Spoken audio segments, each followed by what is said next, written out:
tema difícil e interesante. Hemos salido de las elecciones generales. No está clara la perspectiva que tendrá el ambiente político español, con nuevas elecciones, sí o no, con otro tipo de pactos, sí o no. Lo que sabemos es que en todo este lío, donde muchos quieren poner una línea roja en un lado o en el otro, falta una reflexión profunda, firme y valiente sobre la ecología, sobre lo que es el medio ambiente y la repercusión del bienestar social, de la justicia y de la integración de todas las personas con calidad de vida dentro de un entorno saludable. Y ese debate que está faltando en los posibles pactos faltó en la campaña electoral de la que estamos saliendo, o de la que salimos, y en parte faltó en un momento muy importante que fue la cumbre de París, la cumbre de la COP21, esa conferencia de las partes se reunían para hablar de cambio climático y de los acuerdos que los distintos estados tenían que tomar para favorecer, bueno, pues que el mundo fuera más habitable. Lo resumo así muy rápido. Tuvimos un compañero, una persona que participó excepcionalmente allí, fue Florian Marcillesi.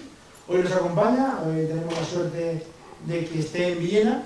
Él es en este momento portavoz de ECO en el Parlamento Europeo, será dentro de unos meses eurodiputado por el Pacto de Primavera Europea, pero sigue muy de cerca todos los temas medioambientales, la política europea, pero muy en particular todo lo que afecta a lo que es la ecología política, el desarrollo sostenible, la equidad y lo que es en el fondo la capacidad de que haya un planeta habitable con justicia y con bienestar para todas las especies, no solo para la humana, ¿no?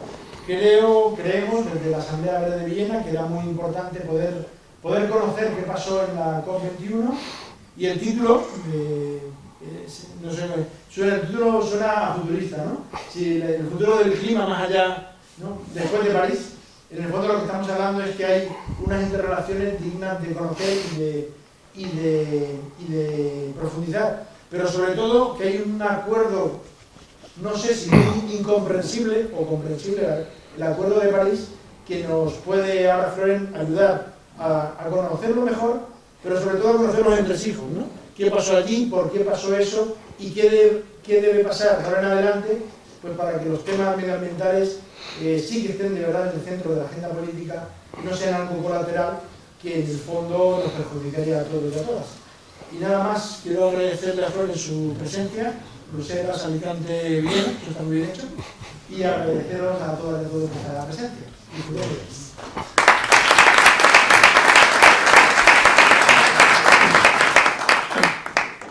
Gracias, Pachi. Bueno, es verdad que sigo bastante cerca la ecología política, también sigo de cerca bastante la Asamblea de Viena de los Verdes, porque cada año que vengo aquí, porque casi que empieza a ser ya una modalidad, ¿no?, de fin de año. Vengo a Alicante, doy una charla en Alicante en Viena, y lo bueno de esto, os voy a decir, vamos, para mí es un placer, porque hace poco estáis en la oposición, luego habéis pasado a tener alcalde en minoría y a ser ahora mismo alcalde con mayoría absoluta, por lo cual es un placer aún mayor ver cómo está creciendo esta asamblea y además también creciendo la asamblea de cada charla navideña. Hemos empezado siendo pocos y ahora mismo somos mucha gente, y eso de verdad que es muy agradable. Entonces vamos a ir directamente al grano, porque me imagino que queréis saber qué ha pasado hoy con 21, queréis chismes, queréis cosas internas, queréis saber quién ha dicho de qué, por qué hemos llegado de esta forma. Entonces vamos a intentar entender qué pasó en COP21 en la cumbre climática de París. Y si queréis una frase que resuma bastante bien lo que ha pasado en París, sería la siguiente. Lo ha dicho un periodista inglés de The Guardian, decía lo siguiente: en comparación con lo que podría haber sido, COP21 es un milagro. En comparación con lo que debería haber sido, es un desastre. Entonces, esto resume bastante bien los sentires, el sentimiento diferentes, encontrados que tenemos al volver de París. Y para entender además aún mejor, porque tenemos ese sentimiento agridulce también, tenéis que entender también que cuando llegamos ahí, el movimiento verde, la gente que luchamos por la justicia climática, también llegamos con unas ideas muy claras. Y vamos diciendo, el cambio climático es la gran lucha del siglo XXI. El cambio climático, como dice Naomi Klein, lo cambia absolutamente todo. ¿Por qué lo cambia todo? Pues básicamente porque las generaciones futuras que van a vivir el cambio climático ya somos nosotras y nosotros. El cambio climático ya está aquí. Por tanto, ya tenemos que empezar a pensar cómo vamos a empezar a hacer para luchar contra este gran reto climático del siglo XXI. Y cuando digo que ya está aquí el cambio climático, no es una cosa de científico, es una cosa real, que ya podemos empezar a notar. Por ejemplo, sabemos perfectamente que con el cambio climático está desapareciendo el cultivo de naranjas. Y la pregunta que podemos hacernos, ¿os imagináis Alicante, la Comunidad Valenciana, sin naranjas? ¿Os podéis imaginar también una Andalucía sin olivos? ¿Os podéis imaginar, para la gente que le gusta bastante el vino, una Rioja sin uvas? Y esas son las preguntas ahora mismo que nos hacemos. Y es la realidad. Dentro de 10 o 15 años, los mayores productores de vinos no estarán en España, sino que estarán en Hungría y en Reino Unido. El cambio climático afectó todo. Afecta nuestra economía, afecta nuestra agricultura, afecta nuestra tradición y afecta nuestra identidad. Y por eso decimos que lo cambia todo. No solo afecta a los países del sur, no solo afecta a los osos, también afecta a la gente que ahora mismo estamos sentados y sentadas en esta sala. Y además, cuando decimos que afecta el cambio climático, es que afecta también la geopolítica mundial y a su vez nuestras vidas diarias. Porque si hablamos, por ejemplo, de conflictos, de refugiados, aquí tenemos que pensar que el cambio climático también tiene muchísimo que ver con esto. Todos conocemos ahora mismo el problema sirio, ¿verdad? En Siria hay una guerra y la guerra ha hecho que la gente migre. Y ahora mismo tenemos gente que llegan a nuestros países. No tantos como dicen, mucha gente, porque en comparación con la población europea es muy poca, pero sí que parece que es mucha. Y eso crea un revuelo social, crea un revuelo real, cultural, en nuestros pueblos.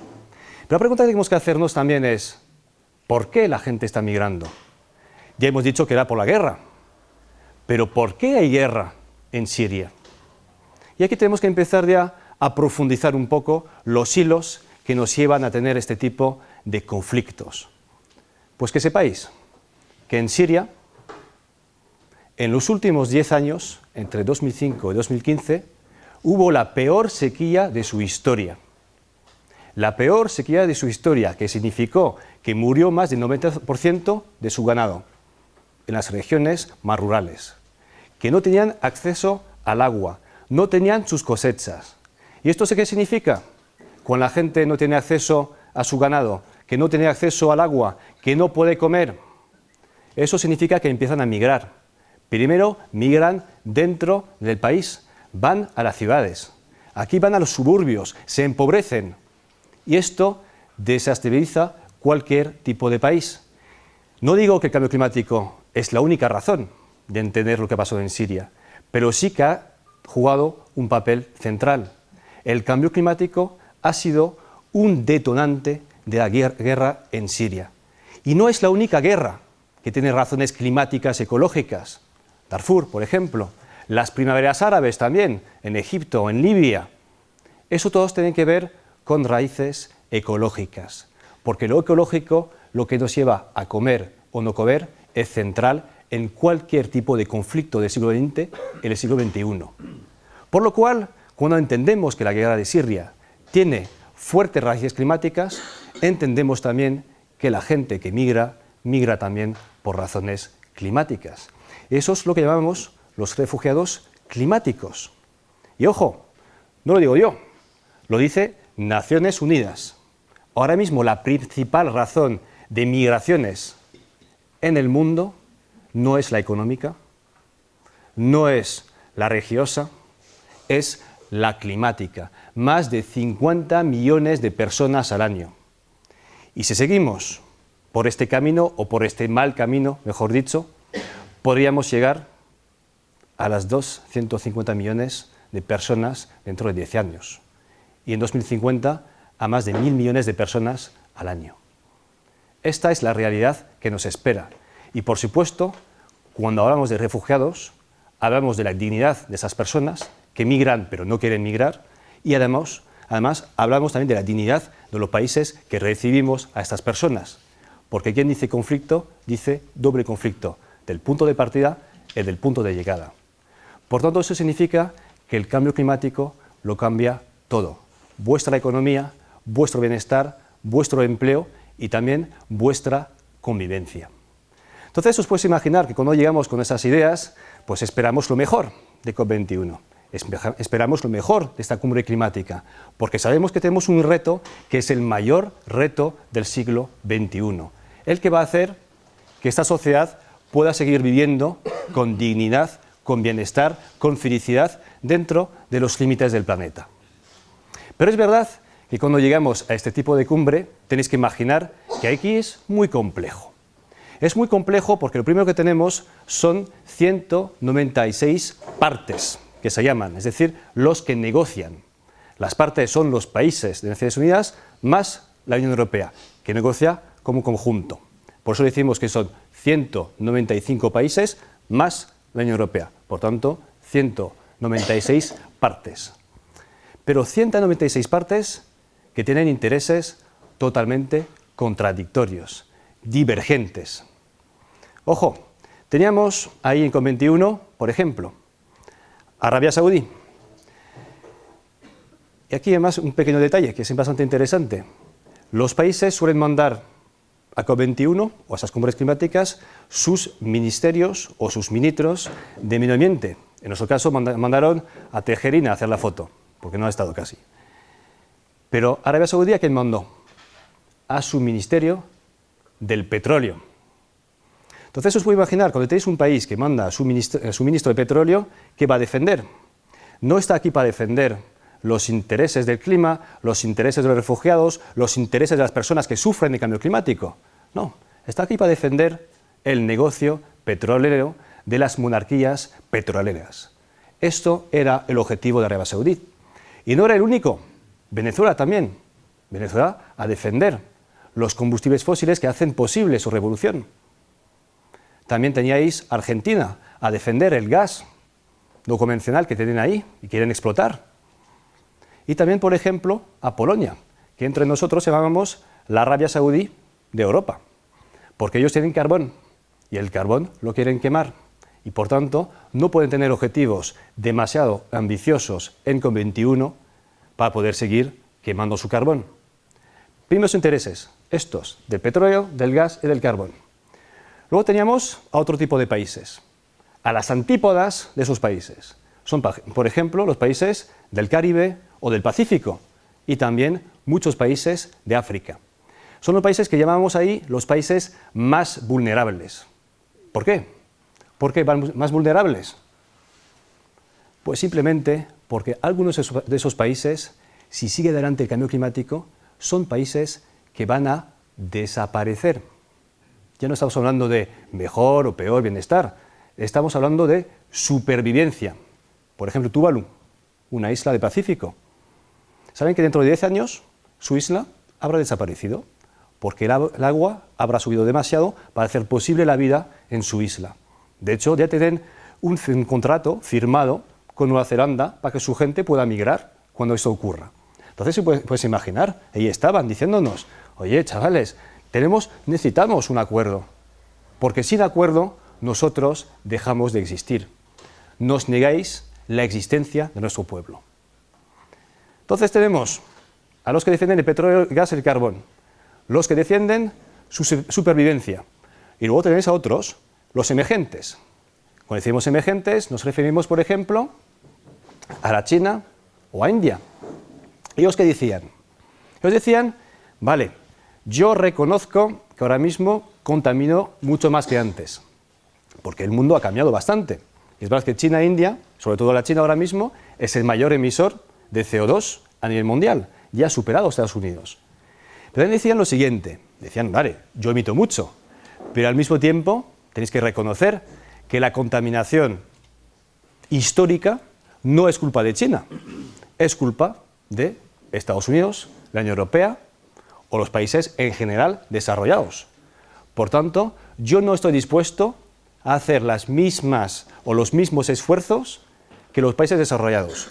Y esto es lo que llamamos la diferenciación, que eso fue una palabra fundamental en París. ¿Qué significa diferenciación? Significa que tenemos todos y todas una responsabilidad común para luchar contra el cambio climático, pero con diferencias, porque no todos y todas hemos contaminado igual durante los 2 últimos siglos.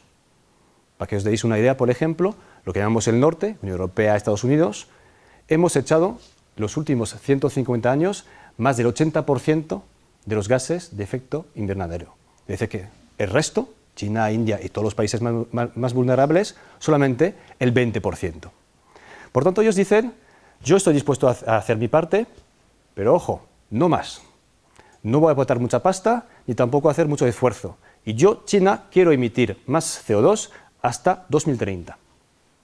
Ya está. Otros intereses, que no son los mismos que los otros, emergentes. Seguimos. Estados Unidos. ¿Qué dicen ellos?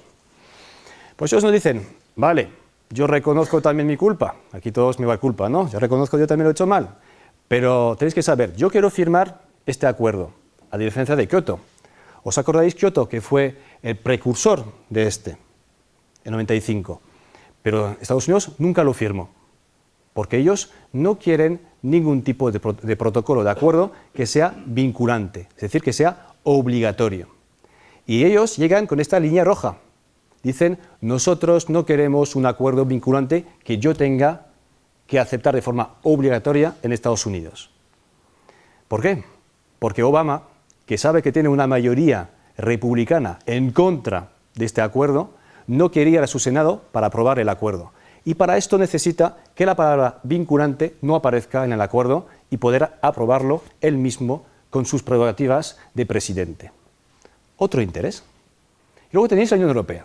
La Unión Europea, y vamos a hacer un poco de autocomplacencia, teníamos incluso los mejores o las mejores contribuciones para reducir el cambio climático. Es decir, que lo sepáis por lo menos, que la Unión Europea no lo hace todo mal, y de vez en cuando también tenemos buenas propuestas.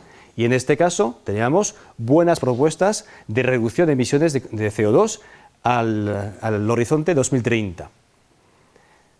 ¿Y qué decíamos nosotros también en la Unión Europea? Pues queríamos, por ejemplo, digo queríamos porque yo como tal iba como representante, no, como delegado dentro de la delegación europea, y decíamos, no, queremos también que China, India aporten dinero para financiar la lucha contra el cambio climático, porque entendemos que el mundo ha cambiado, que ya no es el mismo que hace 20 años, y esos países también tienen que aportar dinero para que los más vulnerables puedan luchar contra el cambio climático.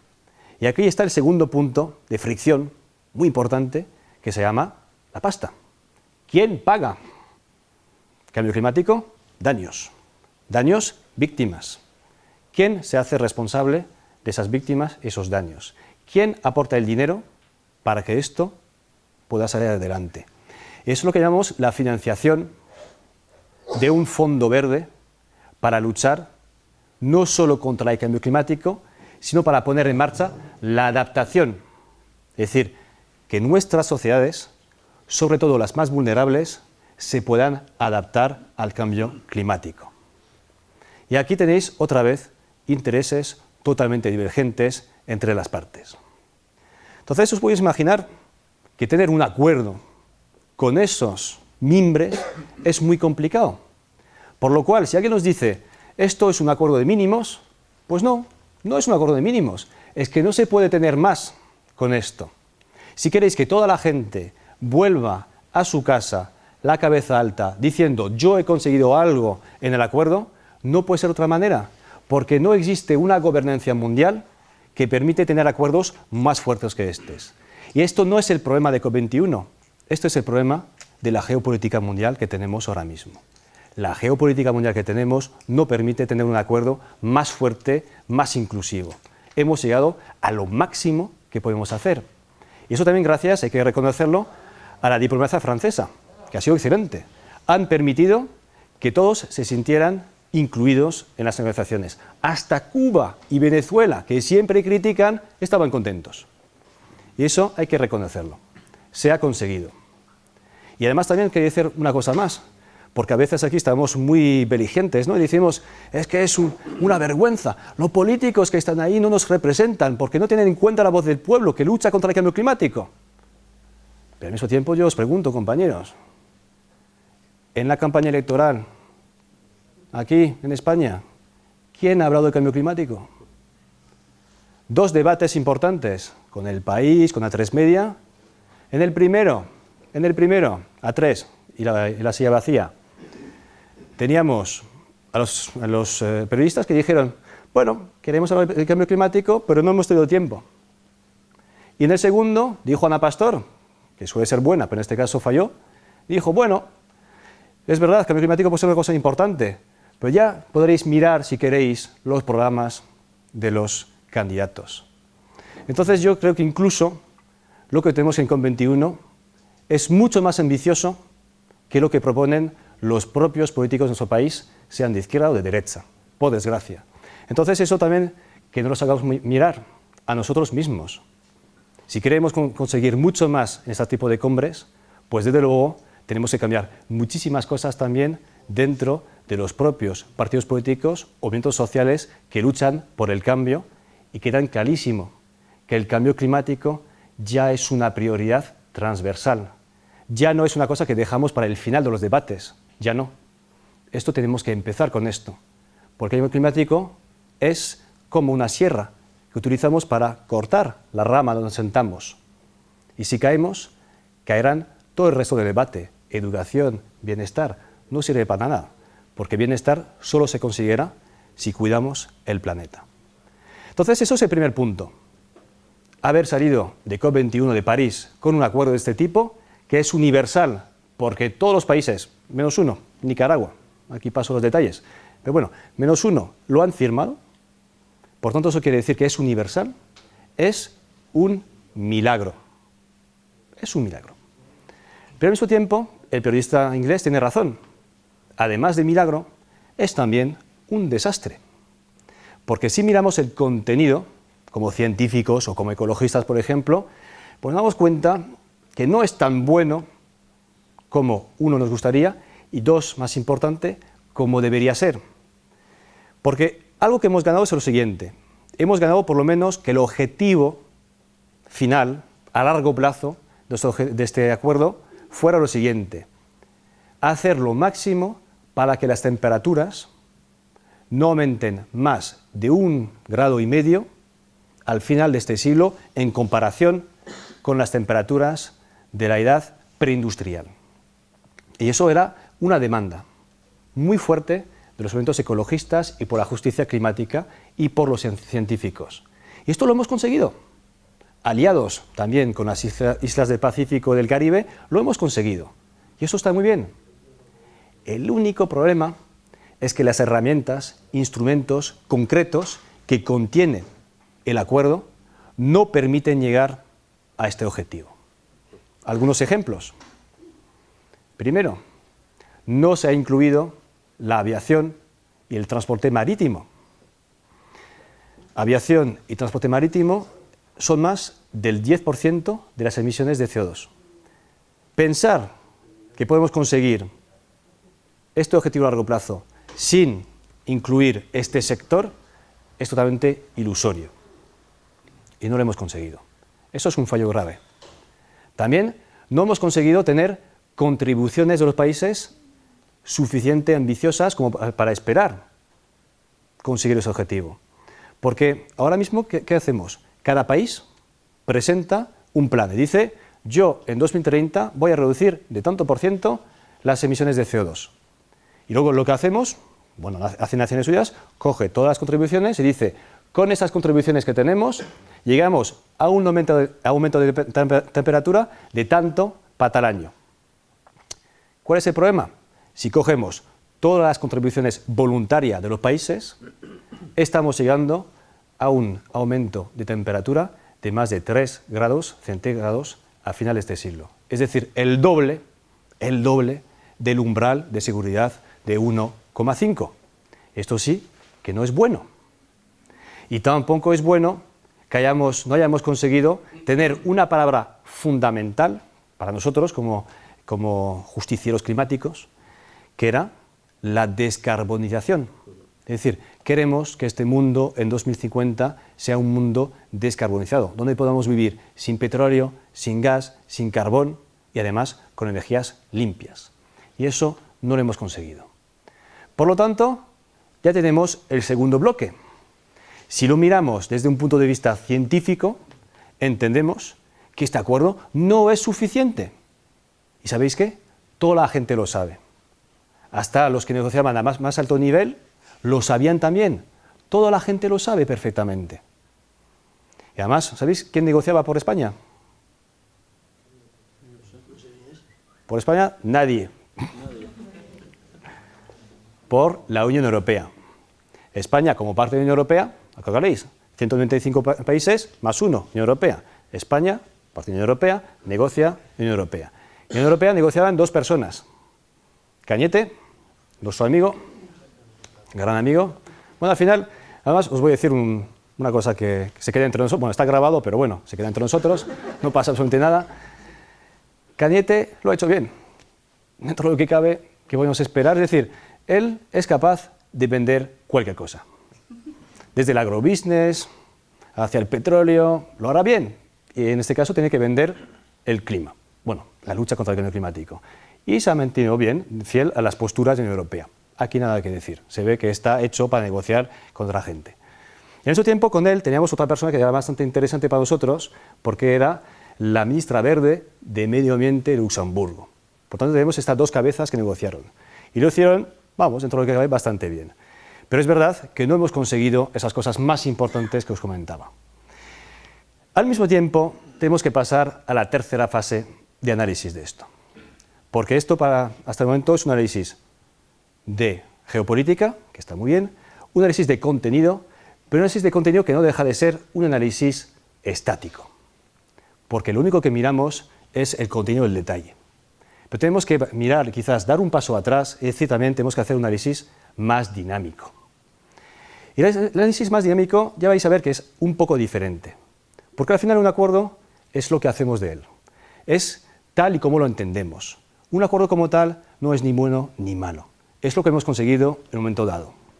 Y este acuerdo nos dice también cosas que son mucho más positivas que el contenido mismo. Es decir, lo siguiente. Y primero, y eso me gustaría que quedara así, grabada a fuego, porque a veces somos tan pesimistas que no nos damos cuenta, que hemos hecho una cosa increíble en París. Un grupo minoritario hace 40 años ha conseguido lo que yo llamo la hegemonía cultural climática. Es decir, que todos y todas hablan ahora como los ecologistas de hace 40 años. El discurso, el corazón, el imaginario social es ecologista. Y esto es muy importante entender. Es verdad que no podemos decir, oye, vosotros, Obama, Hollande, pues todos así los mandamases que había el primer día, habláis muy bien, pero no pasáis a los hechos. Tenéis que pasar las palabras a los hechos. Pero al mismo tiempo, lo cual es muy importante, si queremos pasar a los hechos, necesitamos una palabra fuerte. Necesitamos una palabra muy fuerte. Y París lo que ha hecho es darnos, a la gente que luchamos por la justicia climática, una legitimidad planetaria. Por primera vez en la historia de la humanidad. Y no es poco. No es poco. Entonces, eso lo puedes apuntar. Tenemos legitimidad. Hemos ganado y estamos ganando, además del corazón, los cerebros. Por tanto, eso lo tenemos que utilizar. Lo tenemos que utilizar. Es un arma muy potente. Pero no solamente esto, porque también como somos ecologistas y muy críticos, pues nos hemos dicho, pues esto está mal, porque no está esto, no está el punto B, el punto C, el guión, la coma, no hemos conseguido. Pero vamos a ver también qué opinan los demás. Vamos a hacer un poco la burbuja nuestra. ¿Qué opinan, por ejemplo, los republicanos estadounidenses?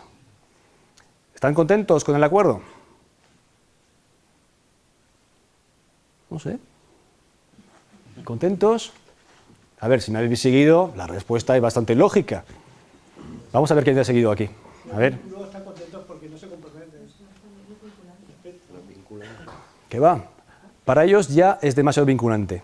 Por además, No es que no sea vinculante, es que cualquier acuerdo de Naciones Unidas es vinculante. Lo único es que es menos vinculante de lo que queríamos, pero algo vinculante sí que tiene. ¿Pero sabes qué dijeron los republicanos?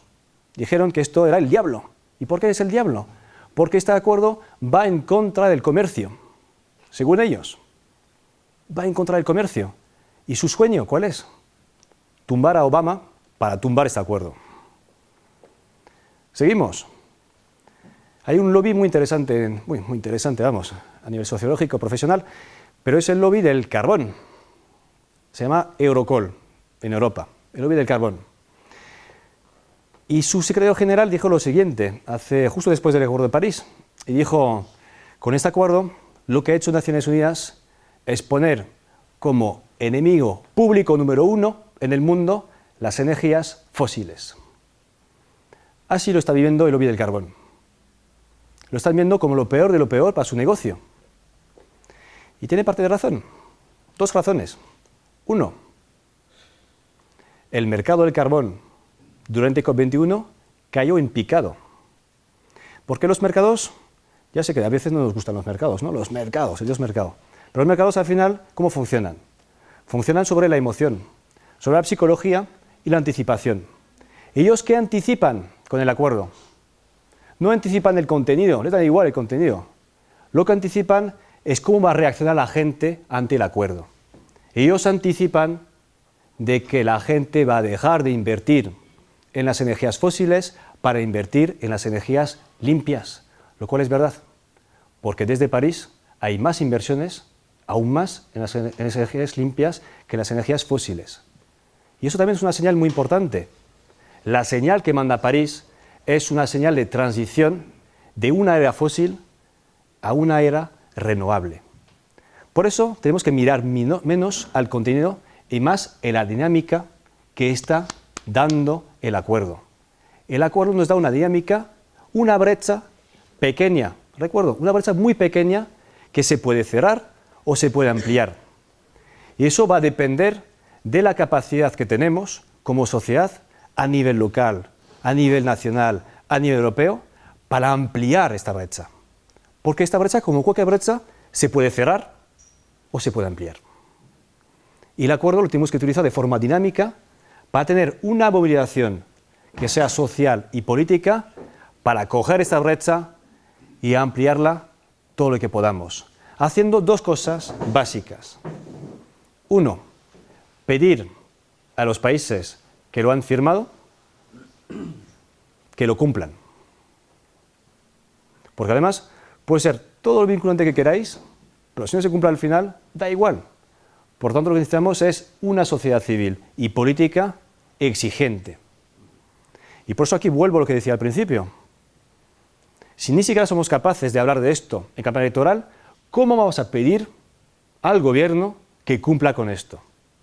Entonces vamos a empezar también a pensar, a hacer un poco de autocrítica y vamos a decir, no, lo primero lo vamos a incluir nosotros también en las reivindicaciones básicas que tenemos y luego, que estemos o no estemos en el gobierno, vamos a hacer lo máximo para que se cumpla. Y lo segundo que vamos a hacer, que es muy importante también, es que hagan lo que hagan los líderes, hagan lo que hagan con sus políticas, también vamos a empezar nosotros, o mejor dicho, vamos a seguir poniendo en marcha la transición energética de esa sociedad. Y de hecho, ya está en marcha. Que ya está en marcha, ya existe esta transición. Lo que tenemos que hacer es acelerar el paso. Tenemos que ir más rápido. Y esto también está en nuestras manos. Y eso me parece el punto más importante de París. París es una piedra más en un camino. Una piedra que podemos decidir utilizar o no utilizar. Una puerta que podemos decidir abrir o no abrir. Es algo que podemos utilizar. Hay ganchos suficientes. Ganchos que podemos utilizar si lo queremos. Porque es mucho más simple ahora, con el Acuerdo de París, por ejemplo, diciendo el cambio climático, toda la gente reconoce que existe. Toda la gente reconoce que es la gran lucha del siglo XXI. Y yo, como persona, como colectivo, como ayuntamiento, como región, como país, como Unión Europea, lo voy a utilizar para hacer y para dar el cambio. Y se puede hacer de muchas maneras diferentes. Vamos a ver, vamos a repasar rápidamente para terminar, las diferentes formas de activarnos con este acuerdo o sin acuerdo. Vamos a utilizarlo de todas maneras. ¿Cómo se puede hacer? Primero, aquí voy a ser muy político, votando a los partidos que luchan contra el cambio climático. Eso es lo primero. Si salís de aquí y vais a votar a un partido que no lucha contra el cambio climático, pues por mucho acuerdo que haya, no va a cambiar absolutamente nada. Tenemos que ser coherentes. Si hay partidos que se cargan las renovables, que se cargan el autoconsumo, pues esos partidos no van por la vía del Acuerdo de París, no van por la vía de la gran transición ecológica y energética de la sociedad. Lo segundo que tenemos que hacer es pensar que tenemos que ser coherentes con nuestras políticas. Cualquier herramienta, instrumento, sea diplomático o económico, tiene que ir en la línea de la lucha contra el cambio climático. Un solo ejemplo. Ahora mismo, además, lo hablamos el año pasado, en la charla navideña del año pasado aquí en Villena, la misma sala, hablamos de este tema, y era el TTIP. ¿Quién conoce el TTIP? Oye, después de la charla del año pasado, tiene que ser toda la sala, se supone, vamos. Vamos, por presumir un poco, vamos. El TTIP es el Tratado de Comercio e Inversiones que ahora mismo se está negociando entre Estados Unidos y la Unión Europea. Es un acuerdo donde están los grandes lobbies, las grandes corporaciones empeñadas a sacarlo para adelante para tener un poco más de crecimiento económico, que luego se repartirán entre ellos. Pero además de suponer una falta total de transparencia en la negociación, además de suponer una pérdida neta de empleos, va a suponer una cosa muy importante. Según el último estudio que tenemos, va a suponer seguramente el aumento en un 200% de las emisiones de aquí en 2030. Entonces, yo me pregunto, si mi objetivo final es luchar contra el cambio climático, pues claramente tengo que rechazar cualquier tipo de instrumento o herramienta que hace exactamente lo contrario de lo que me he planteado. Eso se llama la coherencia de políticas.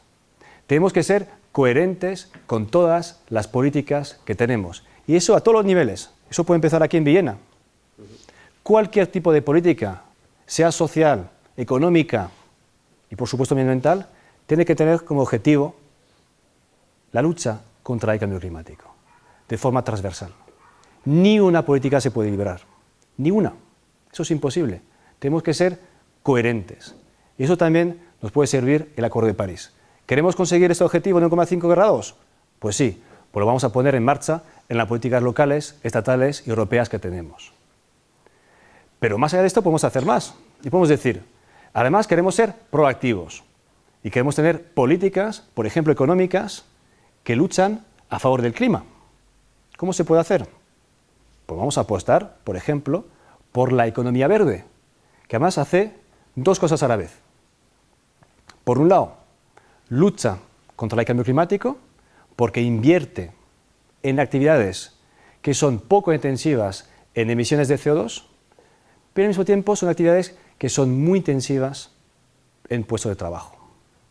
Y lo muy bueno de esto es que conseguimos luchar a favor del clima creando empleo. Eso se llama el empleo verde. Vamos a rehabilitar, por ejemplo, edificios, a renovar viviendas, a hacer agricultura ecológica, movilidad sostenible. Y así podemos seguir. Con todos los sectores les vamos a reverdecer. Y eso lo hemos calculado. Esto, además de ser bueno para el planeta, es bueno para las personas. En España puede ser hasta 1 millón de empleos de aquí a 2020. En Europa puede ser hasta 20 millones de empleos, cuando sabemos al mismo tiempo que 20 millones de personas es el número de desempleos ahora mismo en Europa. Es decir, que una cosa muy clara es que el futuro del empleo no es el PP, es la ecología. Eso también lo puedes tener clarísimo al salir de aquí. Ecología y empleo van de la mano. Clima y empleo son dos palabras sinónimas. Sinónimas. ¿Dónde van a estar los puestos de trabajo del futuro? Es la ecología. Y además son los mismos puestos de trabajo que van a dar una utilidad social y ecológica a nuestras sociedades. Pero ojo, eso son políticas ya todavía macros. Podemos hacer más cosas. Como ciudadanos, a nivel personal, a nivel colectivo, podemos decidir hacer mucho más. ¿Queremos luchar contra el cambio climático? Perfecto. Pues, por ejemplo, en vez de contratar vuestra energía con el oligopolio energético, que a quien le reemplifa bastante el cambio de modelo, lo podéis hacer con una cooperativa energética. Podéis decidir dejar de pagar a Iberdrola, para citarles, y hacerlo, por ejemplo, a una cooperativa como Somenergia. ¿Qué hacen ellos? Energía renovable, reducen el consumo y además lo hacen de forma democrática. Podéis utilizar vuestro dinero directamente para el cambio. Otra cosa que podéis hacer, bueno, ya lo podéis hacer porque ya están terminadas las elecciones, pero lo que hicimos en Equo, por ejemplo, fue una cosa que a mí me gustó bastante. Decidimos financiar nuestra campaña electoral sin pasar por los bancos. Queremos ser independientes. Y al mismo tiempo queremos que el dinero que vaya a dar la gente a esta campaña tenga una utilidad. ¿Qué dijimos? Pues lo que podéis hacer, si queréis ayudarnos en esta campaña, podéis poner X pasta que irá a una planta solar fotovoltaica. Y el 5% de vuestra inversión permitirá financiar la campaña electoral de Equo. Haciendo esto, ¿qué hacemos? Pues otra vez, somos actor del cambio climático, actor del cambio político y actor del cambio energético. Es lo que yo llamo curar a un pájaro, o mejor dicho, curar a 2 pájaros de una tirita. Y eso es lo que podemos hacer en la práctica. También en la práctica puedes decidir cambiar de dieta. Ahora mismo, una de las principales razones de cambio climático es el sobreconsumo de carne. No en los países más vulnerables, no, en los países del norte, los nuestros. Una forma de luchar muy eficiente contra el cambio climático es volver a una dieta mediterránea, que hemos abandonado. Pero lo primero que podemos hacer es la gente que vivimos aquí. Es decir, comer menos carne, por ejemplo, y comer mucho más verdura y legumbre. ¿Parece simple? Es verdad. Cambio colectivo, cambio personal. Y todas esas cosas son cosas que podéis hacer. Y el cambio está aquí, está en nuestras manos. Y el Acuerdo de París lo que hace es darnos más posibilidad de hacerlo real. Ya hemos visto que es un milagro, ya hemos visto que es un desastre, pero verlo ahora mismo cómo puede ser una puerta de entrada hacia una nueva era. Porque, repito, lo que estamos ganando es el imaginario colectivo, lo que estamos ganando es el imaginario social. Y ahora tenemos que utilizar ese imaginario para pasar de las palabras a los hechos. Y los hechos tienen que ser muy claros.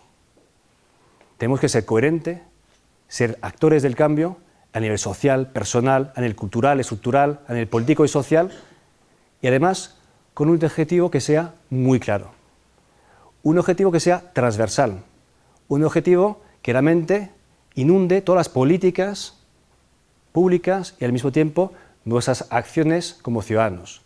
Y ese objetivo no es otro que el siguiente: aprender a vivir felices y con dignidad dentro de los límites del planeta. Gracias.